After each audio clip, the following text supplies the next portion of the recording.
સનસ્ટાર the ક્લબના brochures, મેમ્બરશિપનો letter, રૂપિયા ભરેલી પહોંચ. આ બ્રોશર અને લેટર જોઈને કોઈ પણ વ્યક્તિ ક્લબમાં અંજાઈ જાય અને તેમાં પણ જો કંપનીના કર્મચારીઓ દ્વારા ગ્રાહકોને 5 સ્ટાર હોટેલમાં ડિનર કરાવે ત્યારે ચોક્કસ લોકો અંજાઈ જાય. વાત અહીં પૂર્ણ થતી નથી. જો એમ કહેવામાં આવે કે કંપનીના એડવાઇઝરી બોર્ડમાં ફિલ્મ સ્ટાર ગોવિંદા અને રવિ કિશન છે તો વિશ્વાસ ચોક્કસ બેસી જાય. આવું જ કર્યું ગુડલક સમાચારના માલિક રમણ કપૂરે. રમણ કપૂર પર આરોપ છે કે ક્લબ મેમ્બરશિપના નામે લોકો સાથે ઠગાઈ કરવામાં આવી છે. આક્ષેપ મુજબ રમણ કપૂરે ગુડલક હોટેલ્સ નામની એક કંપનીને નામે સનસ્ટાર ક્લબ શરૂ કરવાનું કહીને લોકોને 20 વર્ષની મેમ્બરશિપ આપવાની લાલચ આપી. દર વર્ષે 12 દિવસ અને તેનાથી વધુ હોલિડે પેકેજની લોભામણી લાલચ આપી ગ્રાહકો પાસેથી હજારો અને લાખો રૂપિયા ખંખેરી લીધા. જેને લઈને હવે છેતરપિંડીનો ભોગ બનેલા લોકો ફરિયાદ કરવા પહોંચ્યા છે આનંદનગર પોલીસ સ્ટેશને.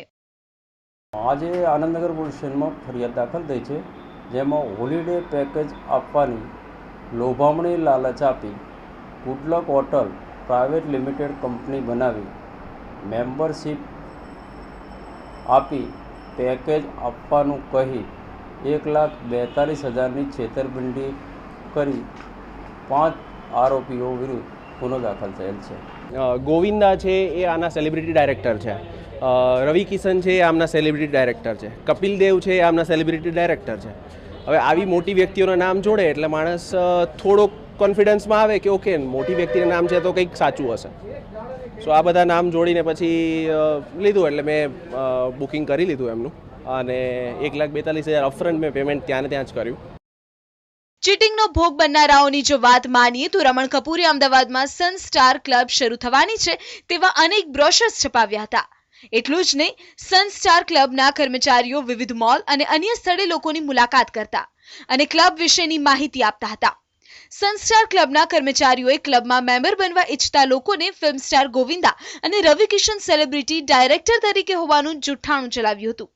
એટલું જ નહીં, 70,000 થી 1.5 લાખ રૂપિયા સુધીની ક્લબમાં મેમ્બરશિપ કરનાર વ્યક્તિને 12, 14 અને 36 દિવસના હોલિડે પેકેજની કર્મચારીઓ દ્વારા લાલચ અપાતી. ક્લબ થકી કોઈ પણ જગ્યાની 5 સ્ટાર હોટલનું બુકિંગ મેમ્બરોને કરી આપવા કહેવાતું હતું, પરંતુ ગ્રાહકો જ્યારે ક્લબમાં રૂપિયા ભરીને જે તે હોટેલ બુક કરાવીને ત્યાં જતા ત્યારે આવી કોઈ ક્લબ સાથે ટાઈ અપ ન હોવાનું કહેવાતું.